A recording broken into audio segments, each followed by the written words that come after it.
Hello and welcome to Fintech Insider Insights. I'm Benjamin Ensor, Director of Research and Strategy at 11FS. In today's episode, we're asking, is the future of SME banking specialisation? Whether you prefer the abbreviation SME or SMB, the truth is that there is a vast collection of micro, small and medium-sized businesses and enterprises wrapped up underneath those terms. The World Economic Forum estimates that 90% of businesses globally can be categorised as small and medium-sized enterprises. That's a lot of businesses to cover with the same standard financial services offerings. So, what's the opportunity to specialise? So in this show, we've put together a panel of outstanding experts to discuss how does SME banking work today, what are the challenges in serving small business niches, and will the future see more niche-focused products for small and medium-sized businesses? So we're going to discuss all this and more in today's show. But first, a few brief messages. This episode is sponsored by Blinkist. The Blinkist app offers distilled content from over 5,000 non-fiction books and podcasts in an audio-first experience, so you can easily fit them into your day, letting you learn new things all on the go. Discover friend of the show Dan McCrum's Money Men, his journey to exposing the Wirecard scandal, all within 20 minutes. Sounds pretty good, huh? Well, right now, Blinkist has a special offer just for you, our Fintech Insider listeners. Go to blinkist.com/fintech to start your 7-day free trial and get 25% off a Blinkist premium membership. And now for a limited time, you can even use Blinkist Connect to share your premium account with a friend or partner and get 2 premium subscriptions for the price of 1. That's Blinkist, spelt Blinkist, blinkist.com/fintech. Hello and welcome LFG people to Fintech Insider, Blockchain Insider, 11FS Spotlight, 11FS Explores, Open Mic Night, After Dark. Through our podcasts, videos, newsletters, and live events, we have a direct line to a truly global fintech community. So if you're looking to sponsor and collaborate on content that connects with everybody from fintech beginners to the biggest VCs, then chat to our team at sponsors@11fs.com or visit 11fs.com to find out more. Long live the community.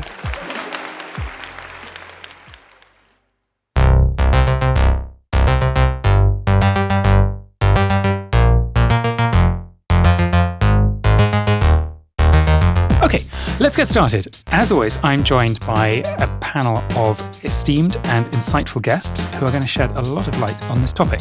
So first of all, it's a welcome return to Fintech Insider for Atif Siddiqi, founder and chief executive officer of Branch. Welcome back. Thank you so much for being here, Atif. Can you remind our listeners about you and about Branch, please? That's great to be back. Thanks, Benjamin. Branch is a workforce payments platform. We really help businesses pay workers instantly through a digital wallet, associated debit card, and provide those workers financial services. Typically, we've been able to focus on sort of like hourly or on-demand jobs that have been underserved by traditional financial services and rely on alternative financial services.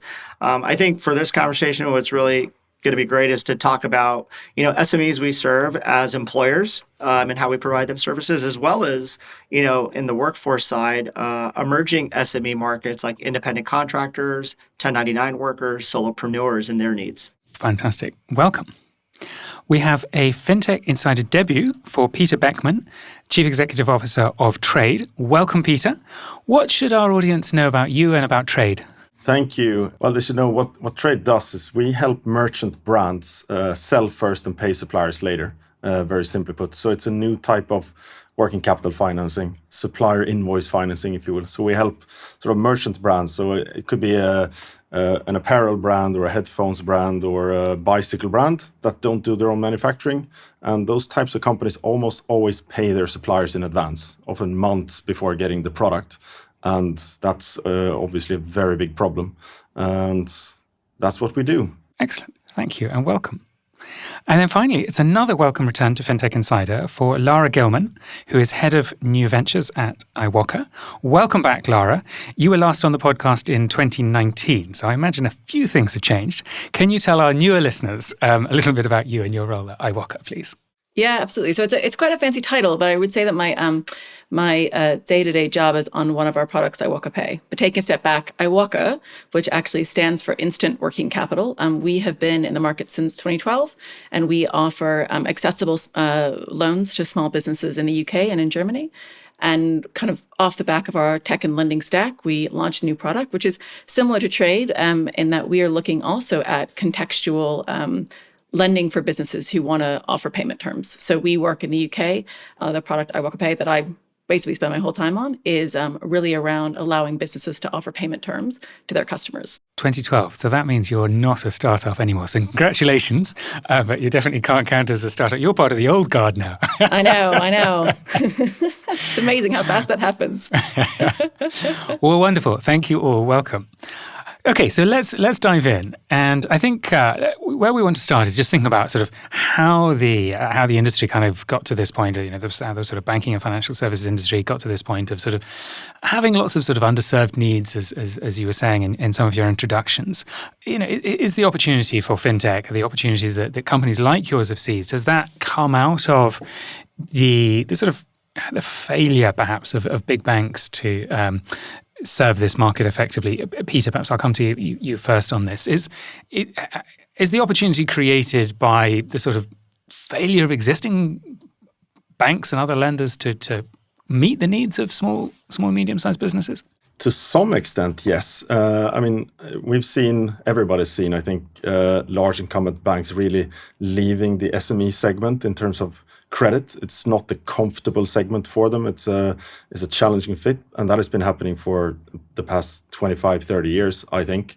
But in our minds, it's actually something different. It's much more that they haven't seized the opportunity, because from our perspective, it's possible thanks to technology, thanks to everything that has happened in fintech, not least, that we can build upon to create this really good service for a specific need, and do that on more on a global scale than a local scale, and that's really how we see it.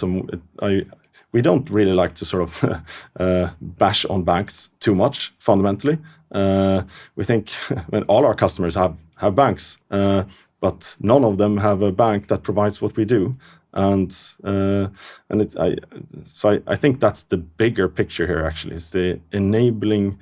Making it possible to build these types of services now with a tech approach, a very different approach from how banks build services. I think that's the big one. Atif, can I ask you to sort of build on Peter's point about, sort of none of the banks have the kind of services that we offer and so on.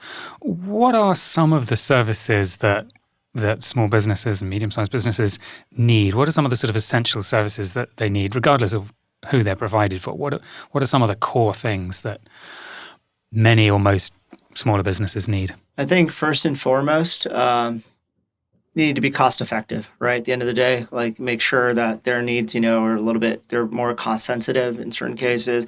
Along with that, I think one of the areas where we often see a big value for banks is just like anything that you can do to help with their cash flow.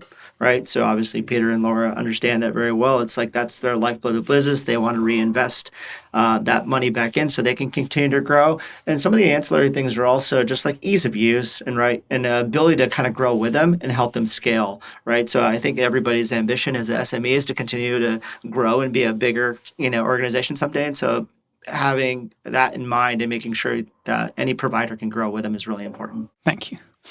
Lara, I'd love to bring you in on this sort of point about just thinking about some of the different sectors of the market, because one of the dangers of the sort of abbreviations SMB and SME is you kind of assume, they're all the same.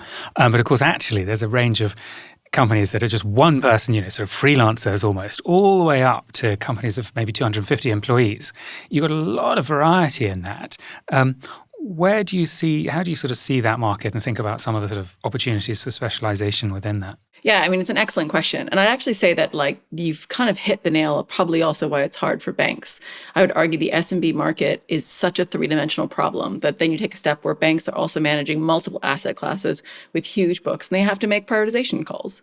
And so sometimes SMEs, which we see a lot of value in, but it's a full-time job just to understand what that market is and how it's going to work, and exactly for the reason you talk. you will have people who behave like consumers, freelancers, all the way up to a very complicated procurement process, even if it's only a business that's turning over 10, 15, 20 million, because they're still thinking about how are we going to work with what services. And so as a provider, as being a specialist who kind of says, look, we're just going to work on small businesses, which is already a huge sector, that already means that you're kind of still facing an uphill battle of figuring out, okay, how do I position something? Is it going to be available to sole traders? Is it not going to be available to sole traders? How are we going to think about the big businesses? Are we going to really make it available to them? Do we want to only work with them? Do we want to work with small ones? How do we make it scalability? And so you have to really think about what problems are you relevant for and what audience is it going to resonate with? And I think for banks who are doing that plus consumer banking plus it just naturally, it becomes a harder headspace, a mind game. So I agree. Actually, I think Peter made a really good point that it's not to beat up banks. They're being thoughtful about where they can prioritize with the skills and ability and capacity and tech they're dealing with. The benefit that we have as specialists is that we can really think about these customers and really think just all day long, what is their problem? How can we solve it? And how can we build the tech to make it better? So I think that's kind of how I think about that angle. That's great. Atif, is there a part of the market that Branch focuses on? I hesitate to say, do you have a typical customer?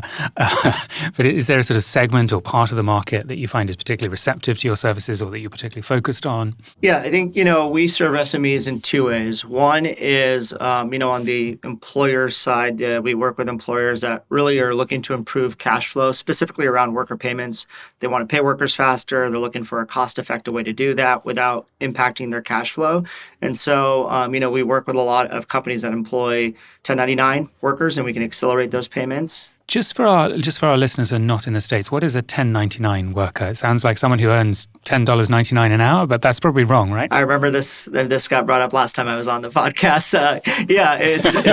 It's a worker that does not have their tax withholdings. What we call a W-2 worker here, so they have to handle all their taxes independently on their own, and so. Got it. And so pushing. So this would be like an Uber driver, right? So we can help them get paid right after every ride, or even like a SME restaurant, right? Example where they want to tip out their workers faster, and there's just no cash to do that. The other way, I think, which is also really interesting that we serve an SME, is this idea of these like solopreneurs, right? The gig workers I mentioned that are receiving the payments faster, and oftentimes they're new business owners, right? And they need a business bank account. They need a business debit card. They need financial services and tools to help them grow their business. And so that's kind of where we meet them as well, by partnering with their platforms and kind of serving those emerging market of SMEs. Got it. And Peter, how did Treyd sort of come across its niche, and what sort of SMEs are you serving? How did you get going? Which part of the market are you finding particularly successful? I mean, we started really the whole company by talking to lots of SMEs, and they told us what they needed. So, I mean, my background, I worked for many years in international trade, helping mainly large corporates do cross-border business, and this is actually my second startup in that whole field. The first one I crashed, and one of the lessons from the old. Bad luck. For a very unusual reason as well. I actually flew into a mountain doing speed flying. Oh my God. One of those things you shouldn't do. Wow. Yeah, that's an unusual way to crash a company, but I had some stupid hobbies, I guess. But anyway. That's going to be an amazing graph, the outlier in the corner of the company. Like, you run out of cash, set it up, and then you're in a mountain. My investors don't allow me to do this anymore. Fortunately, I guess. You literally flew into a mountain. My God. Yes. So 6 months in a wheelchair and, a bit of, I'm all good now. So in the end, a very good thing because it turned into an even better company. So what we did was we spent a lot of time because in this area, talking to SMEs who traded internationally. So, and for us, a category of them were saying almost copy-paste answers. They were saying if you can solve our import problem, we'll be your customer. It's please, how can we help you solve this problem? So, okay, what's your import problem? We pay our suppliers in advance, and there's just no way to finance that. And it hurts so much for us because we're saying no to customers, or if they were e-commerce brands, they were we're wasting our marketing dollars here because we're constantly running out of stock for our most important product or that size or that color. and they do things like air freight. So they waste half their margin to save 5 weeks. And really bad for the environment. So it's one of those super painful problems. And obviously, it's a very niche problem. Like small companies with highly international supply chains have this problem. But for us, we also did a bit of more bigger picture analysis and realizing that 28% of world trade is paid with cash in advance terms. So that's close to $6 trillion. 28% of world trade is paid with cash in advance. Exactly. Terms. And that was, in all honesty, a bit of a surprise to me because I had worked with larger corporates and they don't do that. It's a very different world. But for us, that meant that although it seems like a very small niche, it might be the one we focus on, that might be, say, 1% or 2% of the companies in a country. But it's still an enormous pain point for them. And if we build this as a highly international company that solves this problem and focuses on that, we could actually do something meaningful here. So that's really how we got started. And we've tried to keep that approach continually, to talk as much as we possibly can to customers, just to figure out, like, we got one problem to solve in this world. And, that's what we do.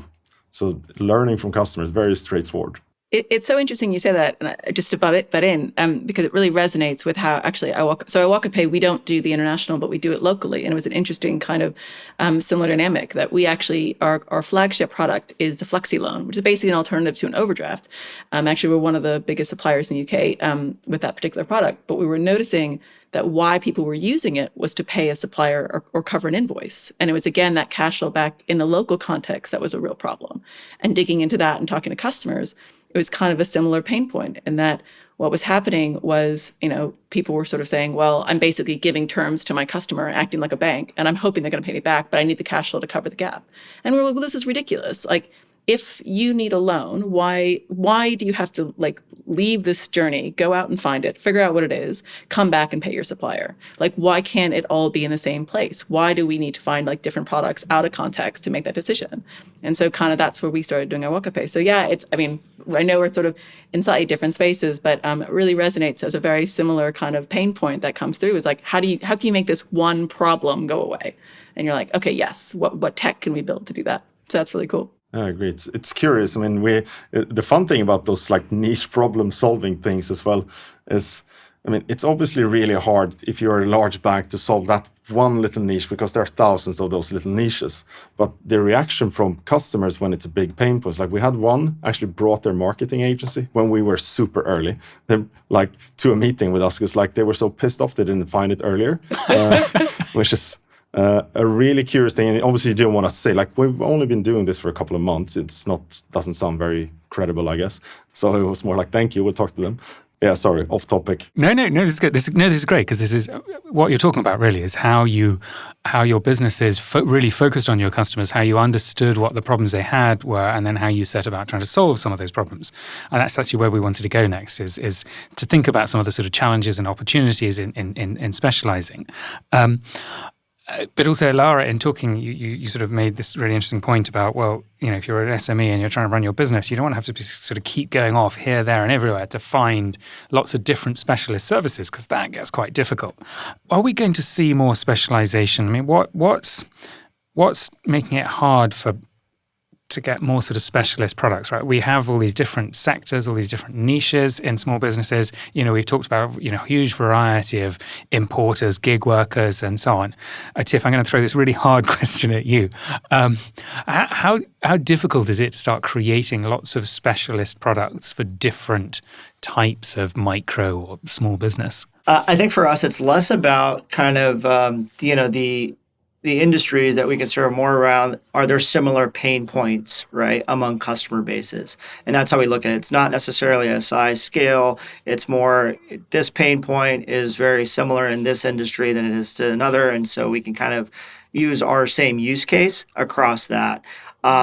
With that said, I do see a growing need for more nuances, and you do see a rise in sort of SME digital banking products, right, catered to kind of specific personas. So you're a startup and you need your first bank account. You're a truck driver and you just started your first, trucking company. What does that look like? And so there are nuances where we've kind of played, however, is more focused around sort of that independent business owner, that solo business owner, and helping them kind of grow their business and provide them the tools to do so. Lara, do you think we could go down that path? Because in the sort of consumer banking market, we're starting to see banks that are focusing on, very specific segments of customers. So rather than serving a geographic area, we're now, this is a bank for this type of person and this type of person and that type of person. Could we see the emergence of sort of banks for gig workers and, banks for importers and banks for restaurants and banks for, hairdressers?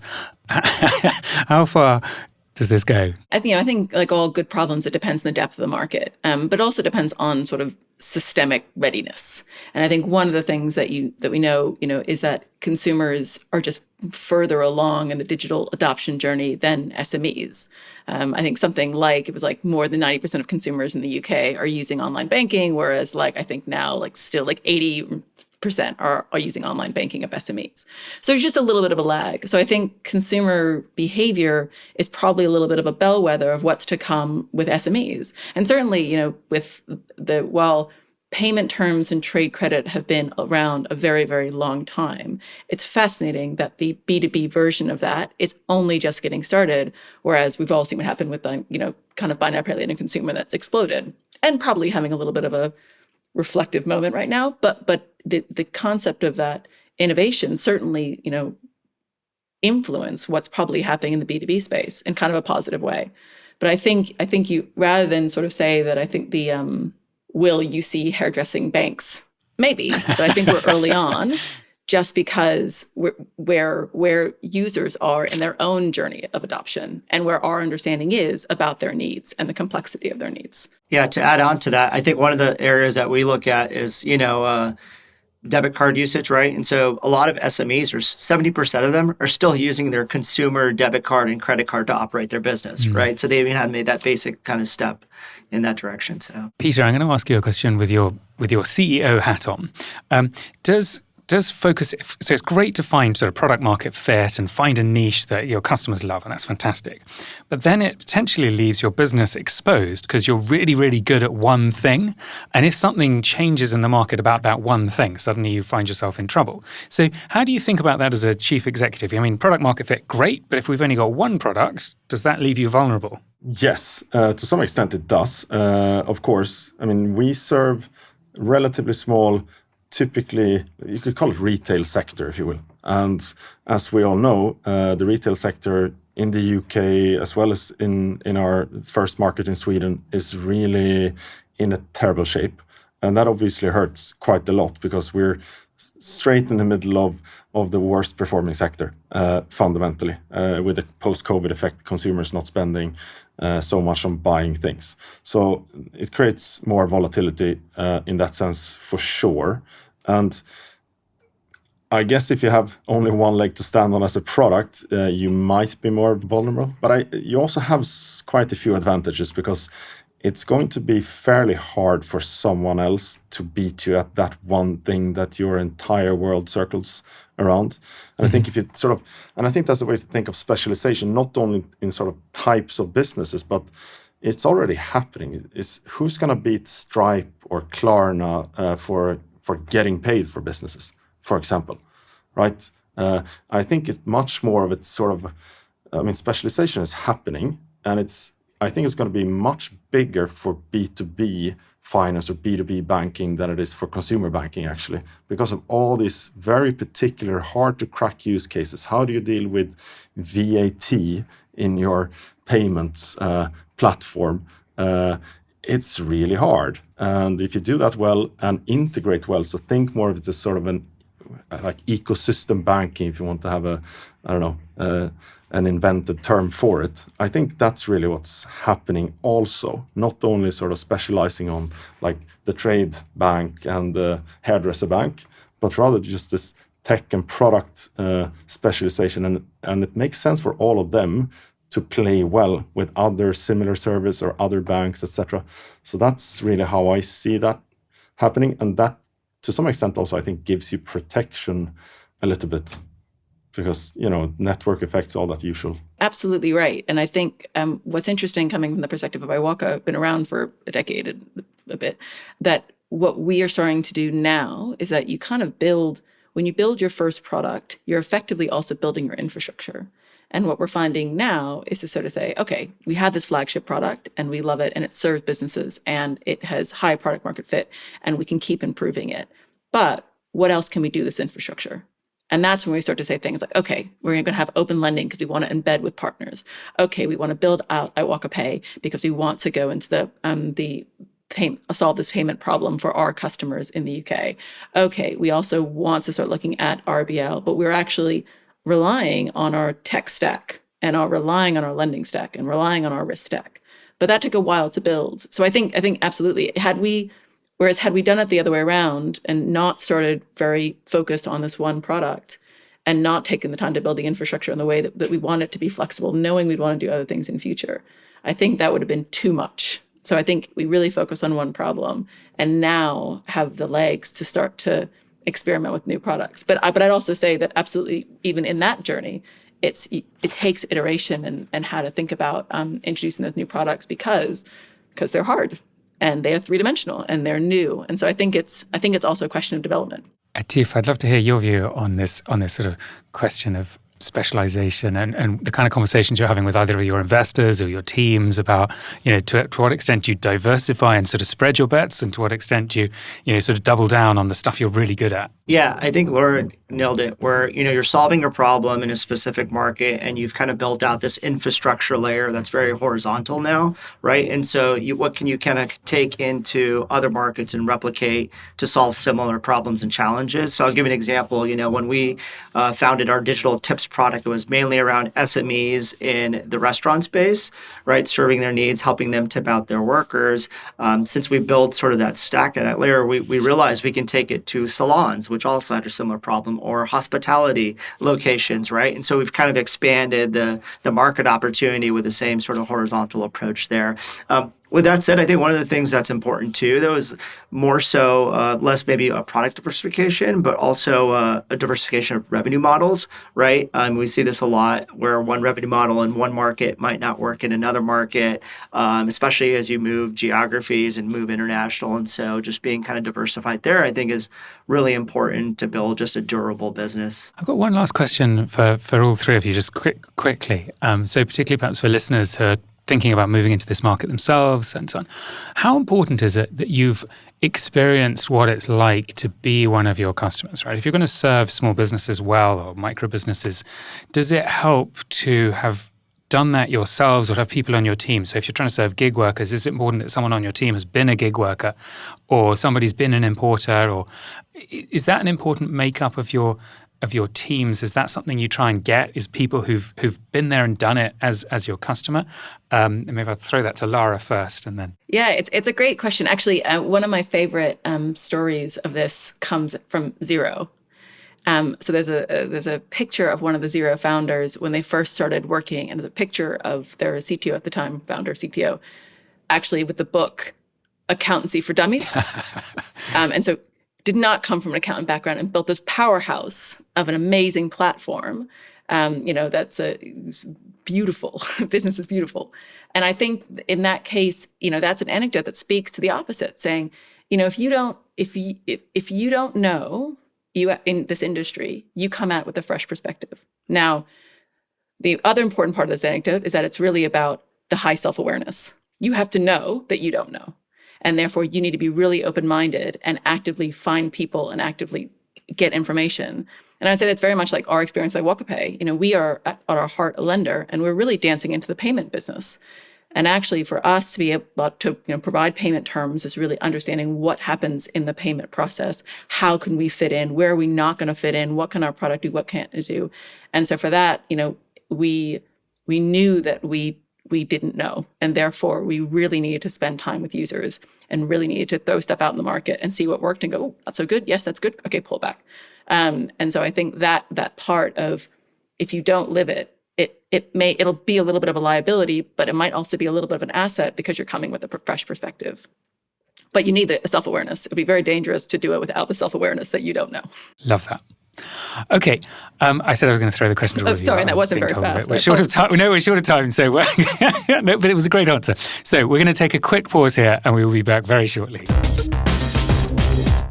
A lot of you know 11FS for our chart-topping podcasts, our events, videos, reports, and a bunch of other cool stuff that we do. But what a lot of you don't know is that this is just all our side hustle. We do so much more than that. At 11FS Ventures, we're partnering with ambitious businesses around the world to design, build, and launch truly digital financial services. We are building banks, shaping new propositions, and growing existing offerings that change the fabric of financial services. And our design, research, strategy and engineering experts are working to improve your customers' relationship with money. To find out a little bit more, check us out at 11fs.com/ventures. Okay, so having looked at some of the challenges and the opportunities, let's gaze into our crystal balls and think about how we might predict the future and what we think is going to come next. So, Peter, I'm going to throw it to you because you mentioned ecosystems. And personally, I'm a huge believer that actually business of the future is all about companies combining their capabilities of other companies, people working together, finding opportunities in the network to find, companies that have got skills that you don't have and combine your capabilities to create new sources of value. So you're pushing on an open door on that topic. But how important do you think kind of ecosystems are going to be to the future? Lara mentioned Xero. Is the future of small business all about who you partner with?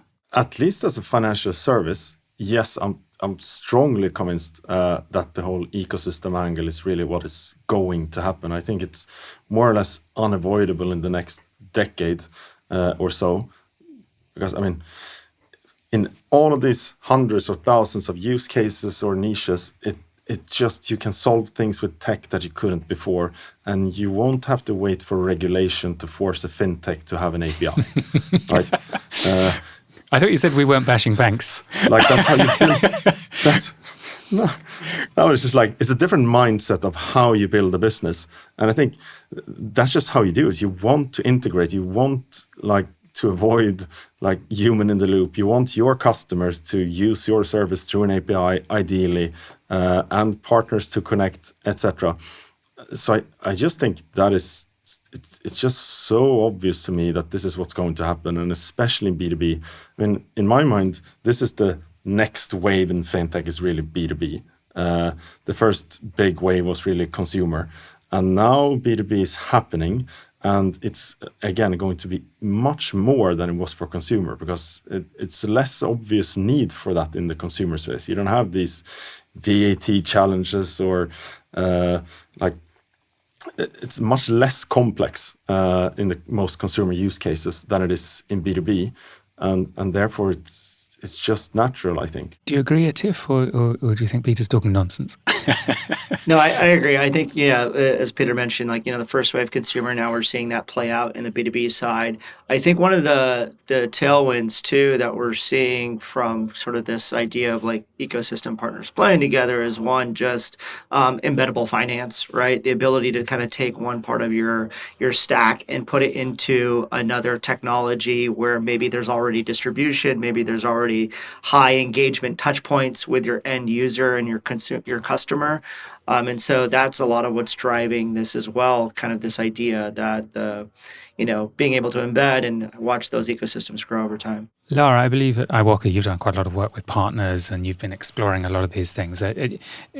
Do you agree about sort of the importance of embedding and the importance of ecosystems and partnerships? Is that how you see the future too? Yeah, absolutely. And I think there is something to be said around also, so first of all, even before I joined, Iwoca had an API. So back in 2016, they were one of the first lenders to be able to offer an API to partners. And we are one of our early integrations was with Treyd Bank, which was a quite exciting step at the time, and now feels like very much business as usual. But I think what's interesting about embedded finance is not just that you can do it, but it's going back to why is it useful? Well, it's useful because how can you get in front of businesses the moment they need the decision to be made? And how do you make it just really relevant? Because I think where consumers might shop around, and businesses shop around too, but often that context just helps them be it's not that I needed a loan, but I did need to fill this cash flow gap. And I didn't know it was a loan. Or I needed to, I need to solve my problem. And whatever the structure is, they may not go to Google it. And so embedded finance allows you to bring that to the problem, and they go, oh, okay, cool. Yeah, this is exactly what I need. And these are the terms that work. Awesome. And then you can also get quick feedback as like, oh, actually this type or this doesn't work or this feature isn't landing or whatever. And so I think that's where embedded finance gets quite exciting. And when you do it with partners, so our work with Xero, with eBay in the UK, what that allows you to do is you can work with someone who understands those customers even better than you do. So you bring all the information around their financial life and understanding their financial capability and understanding how to process that data, and they can understand their broader behaviors and their needs. And together, that's actually quite a powerful combination. And so in some ways, that's sort of where specialisation is almost an amplifier, because you get two specialists coming together and they have an amplifying effect when they can work together. So I think that's really driven a lot of our partnership strategy for the last few years. Atif, you brought up the subject of sort of embedded finance.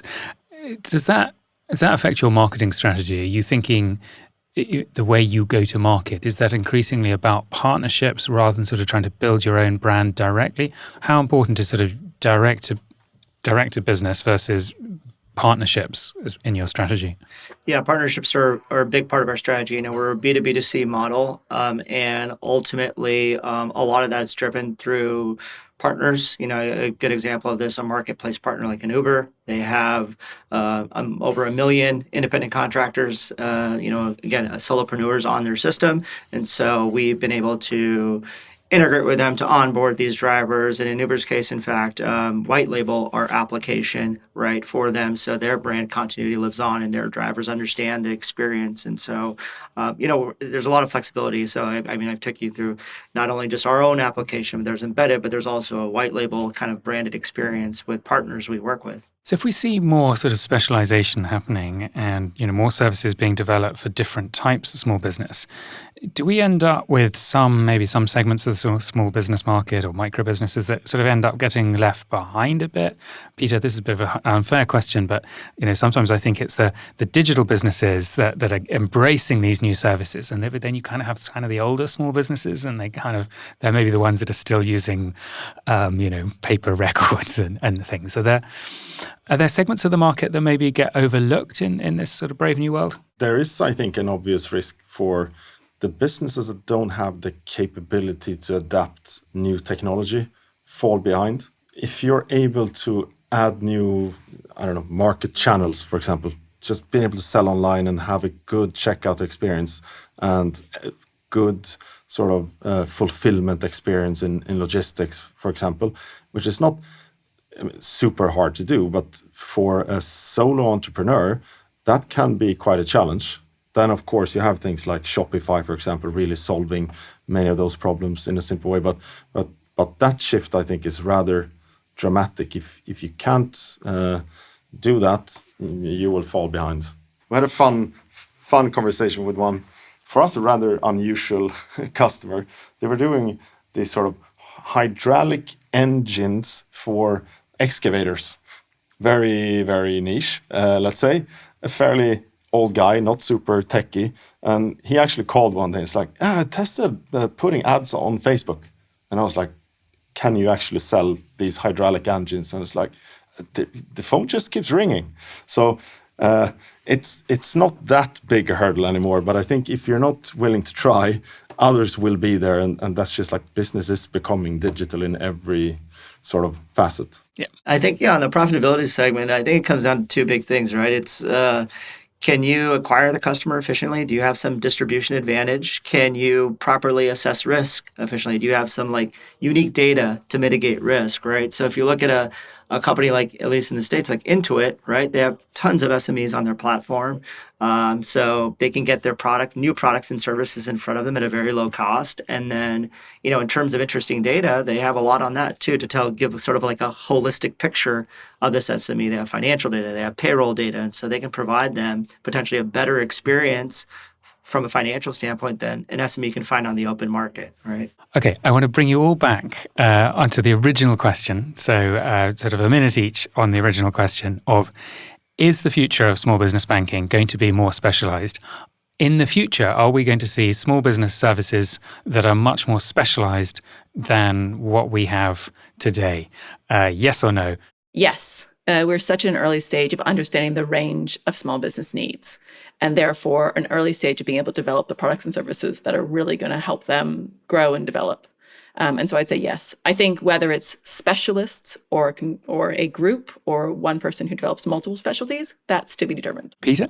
Yes, 100%. It's going to be much more specialization. And it could be worth adding from my perspective that there will still be aggregators of those services. And one of the interesting things I believe is that it's not necessarily the banks that will be the aggregators. It could just as well be a SaaS platform for online stores, for example, which is already happening.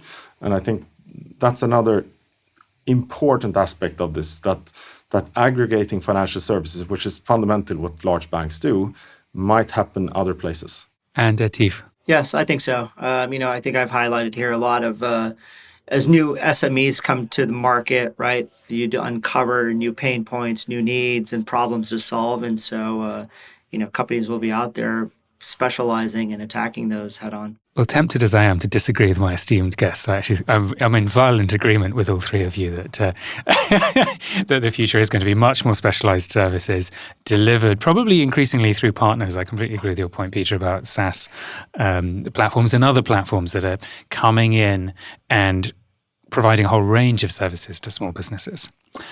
So, brilliant. That wraps up today's discussion. I happily talk to you guys all day. Loved this conversation. Thank you so much for joining me. Where can our listeners find out a little bit more about each of you and your companies? Lara, where can people find out more about you and Iwoca?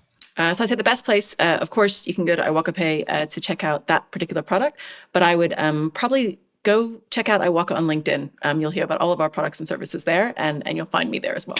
Thank you. And Atif? Similar, you can check us out at branchapp.com. Otherwise, check us out on LinkedIn. I'm on LinkedIn as well. And Peter? Very similar answer. Treyd.io, Treyd.io is the best place, and please reach out on LinkedIn. And you can find me, Benjamin Ensor, on LinkedIn or via 11fs.com. So thank you all so much for listening. If you've enjoyed what you've heard, please do subscribe. Please let us know what you'd like to hear about on future podcasts. Give us your feedback. Help us make the show even better. If you want to join the conversation, find us on social media. Just search for 11FS or Fintech Insider, or email us at podcasts@11fs.com. And I'm so tempted to say that we have a fax machine, but we don't. Anyway, thank you so much and goodbye.